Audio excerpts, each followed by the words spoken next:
नमस्कार, Angika news TV में आपका स्वागत है। आइए नजर डालते हैं हमारी स्पेशल रिपोर्ट पर। विक्रमशिला के समानांतर पुल की डिटेल प्रोजेक्ट रिपोर्ट पर जल्द ही फैसला हो जाएगा। इसको लेकर बिहार के चीफ सेक्रेटरी और पथ निर्माण विभाग के प्रिंसिपल सेक्रेटरी की संयुक्त बैठक इसी महीने होनी है। पुल निर्माण निगम के अनुसार इसी महीने पुल के लिए मंत्रालय स्तर से निर्देश जारी हो जाएगा और डीपीआर को अगर मंजूरी मिलती है तो फिर टेंडर की प्रक्रिया शुरू हो जाएगी। विभागीय अधिकारियों की माने तो जून 2019 से विक्रमशिला के समानांतर पुल का निर्माण कार्य शुरू होने की उम्मीद है और साल 2027 से 28 तक काम पूरा होने का अनुमान है। जिला प्रशासन का प्रयास है कि लोकसभा चुनाव को लेकर आचार संहिता लागू होने से पहले ही पुल का शिलान्यास करा लिया जाए।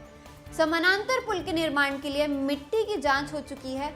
वहीं पीएम पैकेज में शामिल होने के बाद पुल के लिए जमीन अधिग्रहण की प्रक्रिया में तेजी आएगी।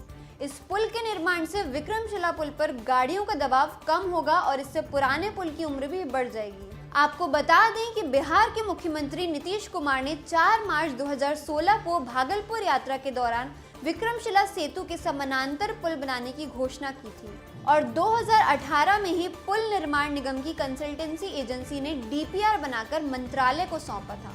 अगर आपको हमारी ये स्पेशल रिपोर्ट पसंद आती है तो प्लीज़ लाइक करें, शेयर करें, सब्सक्राइब करें और बेल बटन ज़रूर दबाएं। धन्यवाद।